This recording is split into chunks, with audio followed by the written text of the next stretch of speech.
Resana haiba fanam dum fare nangna YouTube hangdabase kari thau sarino di nangi video se yenglaga nok tum nok ngene ayyo amukta ayyo aiga nokpagi emoji mari thareba nokpiyo pen nokpiyo nokpasisu exercise makhalamane nasado khara yangna bagi aigi video yengbada nokningi haido nokpiyo kaisu kaide. Hello chino mayam wo aigi channel da amuka hana taramna okcheri ado ngasi video sidi comment oina parage kuira comment padaba comment oina parage ko ngasi gise mayam loiba phoba jingbiu skip tobidana jadi comment paba hograsi. Sangita nongmaithem na kai hareba taibang miyoiba masadi yengdana migi asoiba thiba yamna kanbani aduna migi watarunu afaba lawsenlu fattaba lawrunu mathau leite hainingba haijasanu kalaktana tawjarini. Hoi chumi taibang pana bise masagi mathau di yengdana migi mathau yengba yamna mi leiko chumi aduga agi prank tawhibado ado video digagi oidoini ibai se chilhau thigandaba ibai jatni kari ibai se chilhau thigandaba oiba jatni adunani hakchang su body builder mal ibai na sister se yam luna tawbiba male hoi chumme naba yengonde yamna luna tawre. Adugagi next na kari kanglai waiti hana iko kanglai waiti sena haiba mina haiba lawiganu kalaktana hainaini sister wama lawirunu ado haining ba haijani prank bu kaidawge mi loina tawnari sidi hoi chummi prank khangdaba mina taw haibane bako ado prank khangbo oide kasu hairoyaba adugagi next na ko adodi Prameshwar sadokpam na haiba laibakta angangba machu nambagum ujai mitai lonsu phajana ngangi kari jatino hana khangjaningi ai comment pidringaida comment pidri kamain khangani nangna ireise ado chumi aise laibakta sindur nami bindi angangba nami khuji angoba angangba si mobung khuji si ko aise mitai ni kasargi mitai puna makti laibakta sindur nami bindi angangba nami adoidi mobung khuji si kasargi mitai loina maksi ko sumaina mau puna mak adugagi di ase haina asigi marakta ko amana kari abhiya laikhan mai mingse kap loiraga video da namadi fadawba migi nungai tababu mitagi pi tarakano haiba yabrane aina namkiba video dudi aigi thamoida nungai jadaba phaujagibado ado matamduga lawhibani aba asumaina haidi 36k views chakhine na sumaina khallaga ai thangat panate aba ado wakanse nungai tana thangat kibani adoga video aduga kapal loiraga video da namadi fadawai ai imonda nungai jadaba phaujabado dum ichinaw mayamda adum share tawjabani aba asumaina khong thangjanbata ngairi asaisiga su mi singna sumai haibira aigi nungai jadabado imonda nungai jadaba phaujabado aduda dum mayamda haijabani aba share tawjabani aba kainaraklasu thoiba kainaraklasu mana haiba ko che na pukchel sengna YouTube hangbada athingba piriba miyoi singdo ishwarna chaira pigani ado che pukning hanthaganu nanauna ichegi video yengjei aran badi yawdabra khalli nanauna adubu nanauna imphal dagi nungai taba phongdok chari chumya ba aigi video singsiga adujam alanba khotpa ai adujam thangate ba khara mukbang tawbagi dum prank aina tawhiba prank to di aigi husband da aina tawhiba prank to di first ne ba aigi ꯑꯩꯒꯤ video ꯍꯥꯞꯄꯛꯄꯗꯒꯤ ꯑꯩꯅ ꯐꯥꯔꯁꯅꯦꯕ ꯑꯗꯨꯒꯤ ꯄ꯭ꯔꯦꯡ ꯃꯤ ꯃꯌꯥꯝꯁꯨ ꯇꯧꯅꯩ ꯑꯩꯁꯨ ꯇꯧꯔꯒ ꯌꯦꯡꯉꯦ ꯑꯗꯨꯝ ꯐꯥꯒꯤ ꯇꯧꯕꯅꯤꯅꯀꯣ ꯀꯔꯝꯕ ꯍꯁꯕꯦꯟꯗ ꯃꯥꯏ ꯅꯨꯄꯤꯅꯕꯨ ꯑꯗꯨꯛ ꯌꯥꯝ ꯀꯩꯅꯣ ꯇꯧꯔꯒ ꯄꯤꯖꯅꯤꯡꯒꯦꯅ ꯑꯗꯨꯝ ꯃꯌꯥꯝꯁꯨ ꯇꯧꯅꯩ ꯍꯥꯏꯅ ꯑꯩꯁꯨ ꯇꯧꯅꯩ ꯌꯦꯡꯒꯦ ꯍꯥꯏꯅ ꯍꯥꯞꯄꯅꯦꯕ ꯑꯗꯨꯃꯥꯏꯅ ꯌꯥꯝ ꯅꯨꯡꯁꯤ ꯃꯅꯤꯄꯨꯔꯗꯒꯤꯅꯤ ꯏꯝꯐꯥꯜꯗꯒꯤꯅꯦꯅ ꯍꯥꯏꯕꯀꯣ ꯌꯥꯝ ꯅꯨꯡꯁꯤ ꯊꯣꯏꯊꯣꯏꯕ ꯀꯥꯏꯅꯔꯛꯂꯁꯨ ꯍꯥꯏꯅ ꯍꯥꯏ ꯌꯥꯝ ꯅꯨꯡꯁꯤ ꯅꯆꯜꯕꯨ ꯑꯗꯨꯝ ꯁꯞꯄꯣꯔꯠ ꯇꯧꯕꯤꯌꯨ ꯑꯗꯨꯕꯨ ꯍꯧꯖꯤꯛ ꯏꯝꯐꯥꯜꯒꯤ ꯏꯔꯥꯡꯁꯦ ꯀꯔꯝꯕ ꯃꯇꯝꯗ ꯏꯪꯊꯕ ꯇꯪꯗꯨ ꯂꯩꯇꯥꯅ ꯂꯩꯕ ꯑꯁꯦ ꯏꯁꯣꯔꯗ ꯑꯗꯨꯝ ꯈꯣꯏꯔꯝꯃꯤ ꯌꯥꯡꯅ ꯑꯁꯤꯁꯦ ꯏꯪꯊꯕꯤꯕ ꯑꯗꯨꯒꯤꯗꯤ ꯁꯪꯒꯤꯇꯥ ꯁꯤꯡꯍꯅ ꯑꯗꯨꯝ ꯊꯥꯒꯠꯂꯨ ꯃꯤꯗꯤ ꯍꯥꯏꯒꯦ ꯍꯥꯏꯅ ꯂꯩꯔꯝꯃꯤ ꯍꯥꯏꯖꯅꯤ ꯍꯣꯏ ꯆꯨꯝꯃꯦ ꯁꯪꯒꯤꯇꯥꯅ ꯍꯥꯏꯔꯤꯁꯨ ꯆꯨꯝꯃꯦꯕꯀꯣ ꯃꯤꯗꯤ ꯑꯗꯨꯝ ꯍꯥꯏꯒꯦꯅ ꯂꯩꯔꯕꯅꯦꯕ ꯃꯁꯥꯒꯤ ꯃꯌꯨꯝꯒꯤ ꯑꯍꯣꯕꯗꯤ ꯌꯦꯡꯉꯨ ꯃꯤ ꯃꯌꯨꯝꯒꯤ ꯀꯗꯥꯏꯗ ꯍꯣꯏ ꯀꯗꯥꯏꯗ ꯀꯔꯤ ꯇꯧꯏ ꯍꯥꯏꯗꯣ ꯑꯗꯨꯝꯕ ꯌꯦꯡꯕ ꯌꯥꯝꯅ ꯀꯜꯂꯤ ꯑꯗꯨꯒꯤ ꯃꯦꯃꯤ ꯂꯥꯏꯁ꯭ꯔꯝꯅ ꯍꯥꯏꯕ ꯄ꯭ꯔꯦꯡꯀꯤ ꯃꯤꯅꯤꯡ ꯈꯪꯗꯕ ꯃꯤ ꯑꯣꯏꯔꯝꯒꯅꯤ ꯁꯤꯁꯇꯔ ꯁꯥꯎꯔꯨꯅꯨ ꯈꯪꯖꯗꯅ ꯇꯧꯔꯤ ꯑꯣꯏꯔꯝꯒꯅꯤ ꯆꯨꯝꯃꯦ ꯃꯦꯃꯤ ꯅꯪꯅ ꯍꯥꯏꯔꯤꯁꯨ ꯆꯨꯝꯃꯤꯀꯣ ꯄ꯭ꯔꯦꯡꯀꯤ ꯃꯤꯅꯤꯡ ꯈꯪꯗꯅꯕꯨ ꯍꯥꯏꯅꯦꯕ ꯈꯪꯉꯒꯕꯨ ꯍꯥꯏꯒꯗ꯭ꯔꯥꯅꯦ ꯈꯪꯉꯗꯤ ꯀꯩꯁꯨ ꯍꯥꯏꯔꯣꯏꯕ ꯈꯪꯗꯅꯕꯨ ꯍꯥꯏꯅꯦ ꯁꯨꯃꯥꯏꯅ ꯑꯃ꯭ꯔꯤꯇꯥ ꯕ꯭ꯂꯣꯛꯅ ꯍꯥꯏꯕ ꯏꯆꯦ ꯚꯤꯗꯤꯑꯣ ꯁꯦꯝꯕ ꯂꯦꯞꯄ ꯌꯥꯗꯦ ꯃꯤꯅ ꯖꯍꯥ ꯍꯥꯏꯒꯦ ꯍꯥꯏꯖꯁꯅꯨ ꯑꯃ꯭ꯔꯤꯇꯥ ꯌꯥꯝ ꯅꯨꯡꯁꯤ ꯍꯥꯏꯒꯦ ꯍꯥꯏꯖꯁꯅꯨ ꯑꯩꯒꯤ ꯑꯄꯥꯝꯕ ꯇꯧꯖꯕꯅꯤ ꯅꯠꯇ꯭ꯔꯥ ꯑꯗꯨꯒꯤꯗꯤ ꯖ꯭ꯌꯣꯇꯤ ꯁꯔꯃꯥꯅ ꯍꯥꯏꯕ ꯀꯔꯤꯅꯣ ꯑꯗꯨꯒꯨꯝꯕ ꯕꯦꯠ ꯀꯃꯦꯟꯒꯨꯝꯕꯗꯣ ꯈꯥꯡꯕ ꯃꯥꯌꯣꯛꯅꯕ ꯉꯝꯗ꯭ꯔꯗꯤ ꯍꯥꯡꯉꯨꯔꯅꯨ ꯅꯊꯟꯇ ꯅꯠꯇꯦ ꯃꯌꯥꯝꯅ ꯕꯦꯠ ꯀꯃꯦꯟ ꯄꯤꯔꯝꯗꯣꯏꯁꯦ ꯑꯗꯨꯒꯤꯕꯨ ꯍꯣꯏ ꯇꯣꯛꯑꯣ ꯅꯪ ꯃꯇꯤꯛ ꯆꯥꯗ꯭ꯔꯤ ꯌꯨꯇꯨꯕꯔ ꯑꯣꯏꯕꯩ ꯃꯌꯥꯝꯅ ꯁꯨꯝ ꯀꯃꯦꯟ ꯄꯤꯔꯛꯄꯗ ꯅꯊꯟꯇ ꯁꯤꯖꯈꯤꯕ ꯐꯧ ꯌꯥꯏ ꯑꯗꯨꯅ ꯉꯜꯂꯤꯉꯩꯗ ꯇꯣꯛꯍꯧꯔꯣ ꯃꯤꯅꯀꯣ ꯑꯍꯥꯟꯕ ꯃꯆꯥ ꯍꯧꯖꯤꯛ ꯍꯧꯔꯛꯄ ꯌꯨꯇꯨꯕꯔ ꯃꯌꯥꯝ ꯌꯥꯝꯃꯦꯕ ꯍꯧꯖꯤꯛꯀꯣ ꯀꯁꯥꯔꯒꯤꯅ ꯍꯦꯜꯂꯦꯕ ꯍꯧꯖꯤꯛ ꯅꯧꯅ ꯁꯦꯝꯅꯔꯛꯏꯁꯤꯡꯁꯦ ꯑꯗꯨꯒ ꯑꯩꯅ ꯍꯥꯏꯖꯅꯤꯡꯕꯗꯤꯀꯣ ꯑꯁꯨꯃꯥꯏꯅ ꯃꯌꯥꯝ ꯑꯊꯤꯡꯕ ꯃꯌꯥꯝ ꯄꯤꯌꯦꯕꯀꯣ ꯑꯊꯤꯡꯕ ꯃꯌꯥꯝ ꯄꯤꯕꯁꯤꯒꯁꯨ ꯋꯥꯈꯜ ꯅꯨꯡꯉꯥꯏꯖꯗꯅ ꯑꯩꯁꯨ ꯈꯪꯉꯦꯕꯀꯣ ꯃꯌꯥꯝꯅ ꯑꯁꯨꯃꯥꯏꯅ ꯕꯦꯠ ꯀꯃꯦꯟ ꯄꯤꯔꯝꯒꯅꯤꯅ ꯍꯥꯏꯕꯗꯣ ꯑꯩꯁꯨ ꯈꯪꯉꯤ ꯑꯗꯨꯒ ꯑꯩꯅ ꯑꯗꯨꯝ ꯅꯨꯡꯉꯥꯏꯖꯗꯕ ꯐꯣꯡꯗꯣꯛꯄꯗꯣ ꯃꯌꯥꯝꯗ ꯑꯗꯨꯝ ꯏꯆꯤꯜ ꯏꯅꯥꯎ ꯃꯌꯥꯝꯗ ꯑꯗꯨꯝ ꯑꯩꯅ ꯑꯗꯨꯝ ꯁꯦꯌꯔ ꯇꯧꯖꯕꯅꯦꯕꯀꯣ ꯁꯨꯃꯥꯏꯅ ꯇꯧꯋꯤ ꯁꯨꯃꯥꯏꯅ ꯇꯧꯋꯦꯅ ꯑꯩꯅ ꯑꯗꯨꯝ ꯏꯆꯤꯜ ꯏꯅꯥꯎ ꯃꯌꯥꯝꯗ ꯁꯦꯌꯔ ꯇꯧꯖꯕꯅꯦꯕ ꯑꯗꯨꯒꯤ ꯍꯥꯏꯕꯗꯤ ꯖ꯭ꯌꯣꯇꯤ ꯁꯔꯃꯥꯅ ꯍꯥꯏꯔꯛꯏꯁꯦ ꯅꯪꯒꯨꯝꯅ ꯑꯗꯨꯃꯥꯏꯅ ꯍꯥꯏꯔꯛꯑꯗꯤ ꯁꯤꯕꯥꯏ ꯑꯁꯤꯒꯒꯤ ꯍꯦꯟꯅ ꯑꯃꯨꯛꯀ ꯍꯦꯟꯅ ꯐꯖꯕ ꯏꯕꯨꯡ ꯖ꯭ꯌꯣꯇꯤ ꯁꯔꯃꯥꯁꯨ ꯑꯗꯨꯝ ꯌꯦꯡꯕꯤꯌꯣ ꯃꯤꯠꯌꯦꯡ ꯇꯥꯕꯤꯌꯣ ꯁꯤꯕꯗꯤ ꯍꯧꯖꯤꯛ ꯁꯤꯕ ꯌꯥꯈꯤꯔꯣꯏ ꯑꯩꯒꯤ ꯏꯆꯥ ꯄꯤꯛꯂꯤ ꯑꯩ ꯁꯤꯈ꯭ꯔꯗꯤ ꯑꯩ ꯏꯆꯥ ꯀꯅꯥ ꯊꯥꯛꯄꯤꯅꯤ ꯑꯗꯨꯒꯩꯗꯤ ꯁꯥꯟꯇꯤ ꯀꯨꯃꯥꯔ ꯁꯤꯡꯍ ꯁꯤꯁ ꯃꯣꯅꯤꯇꯥ ꯀꯩꯒꯤ ꯀꯞꯄꯤꯅꯣ ꯑꯗꯨꯛ ꯌꯥꯝ ꯆꯥꯎꯈꯠꯇꯕ ꯋꯥꯈꯜ ꯄꯤꯛꯄ ꯃꯤ ꯃꯆꯥ ꯑꯣꯏꯔꯝꯒꯅꯤ ꯅꯪꯉꯣꯟꯗ ꯃꯤꯋꯥ ꯉꯥꯡꯅꯩꯗꯣ ꯃꯤꯒꯤ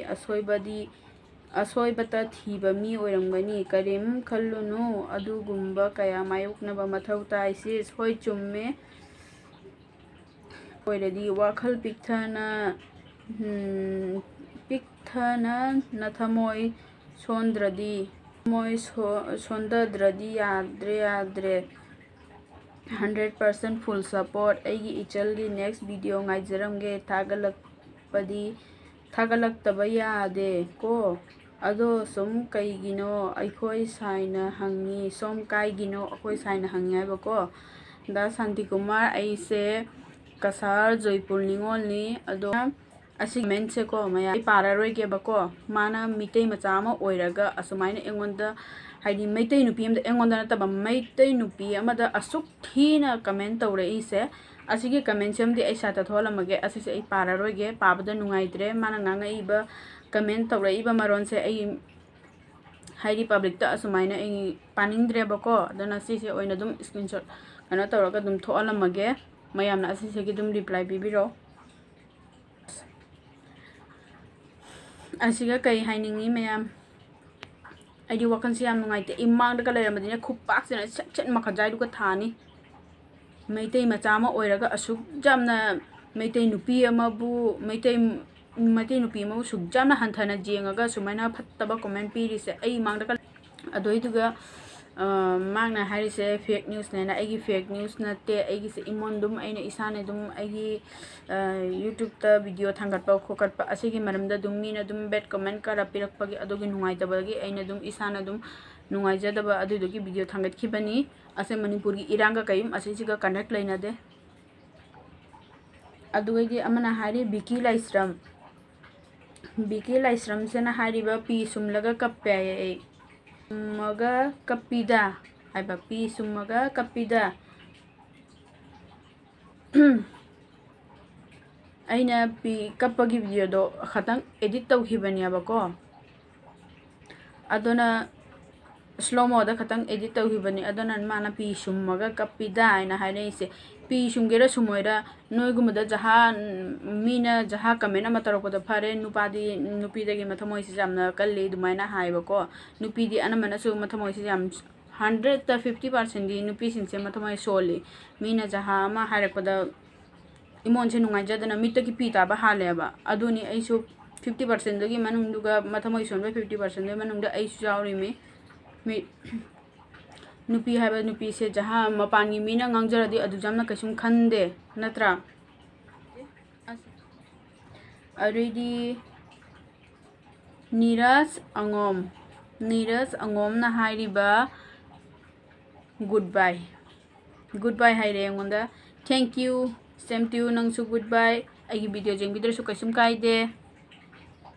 अदुगागिदी सूरज लाइस्रम ना हाइरिबा नेने मैं कमेंट नाम पारगोदा मागी गनसे तारा नोकनी नेने यूट्यूब की मीनिंग खंगदबा मीनी ngang ido aiba nene YouTube की मीनिंग खंगदबा मीनी ngang ido ए होय चुम्मे सूरज लाइस्रम ना एगोंदा नेने ai कौरे यामना बुनुशी चुम्मे YouTube की मीनिंग खंगदबा YouTube ता हाइदी YouTube से मीना हांगनारी से करीगिनो अदुगी मरम खंगदबा मीना बो हाइबनेबा खंगदी हाइरोइदबनेबा सुमाइना अमुका हेने एगोंदा सपोर्ट तौगिगदमेबा चुम्मे सूरज ना हाइबा अदेदी सुजाता सिंह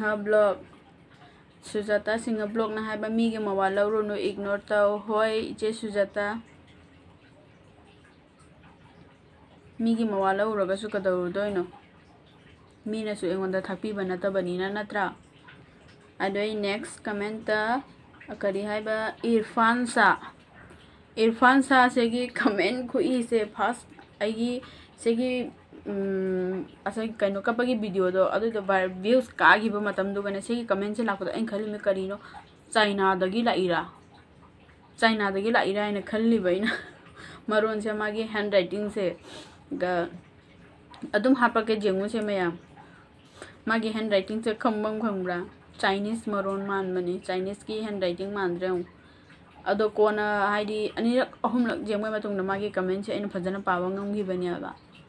अदो मागी कमेंट से पारागे इरफान साना हाइरिबा हाइगे हाइजसनो मीडियम ngakta ओइरमगनी हाइरिदो इरफान साना हाइसे हाइगे हाइजसनो मीडियम ngakta ओइरमगनी होय इरफान अदुम सपोर्ट तौबियो एंगोंदा अदुगागी लिली चनु सिसु नुपीनी मागी कमेंट सिसु तासे हारके अदुम पक्तबना लोइरे हे लिली चनु ना हाइबा पक्तबना लोइरे पक्त्रदी येंगबिरनो कैसु काइद्रे नंगने येंगबिद्रसु येंगबिनबा मी मयाम लैरिये येंगबिरनो मैतै मचा अमदा सपोर्ट तौद्रदी कनादा तौगे हाइनो अदुगसु येंगिंदेना पक्तबना लोइरे काइना पक्त्रदी येंगबिरनो नमितो नारमनी येंगबिरनो अदैदी @kasana हाइबा कनागी खुन नंगी अवाबा मतमददी लैकाइगी मीना हाना जेंगोइने हा मीना खरा नुंगाइबा उरदी येंगबा ngamdaba अइखोइ मैतै असुंबा असिगुंबा चौखत्तबा वाखलसिंसेना नियाबा मैतै मचाबो मी अतोबगा तिनना लैबा ngamdrise amaga Meena खितंग हरावना लैहिबा उरदी जेंगबा ngamde Meena खतंग गनो तौना नुंगाइना हरावते यामना नोकना खेना लैखरदी येंगबा ngamdaba मीसिंसे चौखत्तबा आइदो असिनी नाउ तोंबा ना कै हाइरेबा खोंग थांजिनबा हौबता ngairi तिंखंग अमगी तमक्ता हल्लगा चटलद्रा sister Sidi hauna sane khangba kallo. Hoi chumme naw tomba na haise yamna achumba mafamne khong thangjanba ta ngairi tingkhang amagi tamaktabu khong aigi keno sibu halladra ne yam nungsi nai comment tabiresi yamna bunungsi ko adu aina hagadabli khong thangjanba ta ngairi amakaki tamakta ai hangadaba mi sunate moina hairadi amuka hena tauge adum mayamna adum support tawbiyo. Vidyananda Ningthauja mana haiba sister da chairak iba ngangak iba mi do kari phangjadabagi ngangini ngamdabagi moina sister nangsu phajana moido hairaga yengo gyan tahallo prank tawbagi atopa video sing kamai na tawi haibado kalakpa ama yawraga nangbu ngangadaba kari yawraga kalakpa ama yawraga ngangnaba male aduna moigi mamangda fajaba video semaga thangatlo aye. Hoi chumme moise phangjadabagi ngangbani phangadi ngangoidaba. Ranthoi Kimti na chege husband yam phaba male. Asegi comment se aigi prank ki video do aduga lakhibane hoi yam phai aduga gi araidi singha senjam ada senjam na haiba kaya ta nungsirimo thum jaknasu yakna chak bukam ama loina chai nungsibagi chang se sida dum khange hoi chumme da senjam adoidi kasarebi blog na jam nungai jengba ataisu pranks tawra ngairi karebi na hangiba ko haireba ai prank to jamna nungai amuka hana prank tawro haiba ko hoi kasarebi idina makha tana soidina ai prank tawrake aduga gidi last bad comment aina ani amuka khallaga thammeba ko Avia Laikhan na haiba thagat lanu da kai kana bhau chille nang chil thabak chilladi yengbiranu kaisu kaide aduga gidi beta channel sagi maming beta ne bako beta na kai haiba thagat luranu yam mankhre population dagi chabi thakpi youtuber singna masing hele kapaga subscriber masing kaisu hengat loi mamang da kapsinaraga subscriber tan khiba singdo thina ngangnai kapsinaraga subscriber gi tamakta aidi aina kapagi video senghibada subscriber kabagi ni hana khallaga aina thangat khiba natte aidi dum imon nungai jadana aina ichina mayamda adum share tawjabani aduiduga mana haiba population dagi chabi thakpi youtuber masing na hele population dagi kana chabi thakpi no ne nangna jamna masing khangre ne youtuber video hona jari do masana hona jabagi maman jajabani aduiduga nangna jam khangbi hre ne population dagi chabani kaina nang subscriber masing hangat tabadudi ichina mayamna adum khangi engonda bu nusibiradi engonda dum kana tawbini engonda dum support tawbini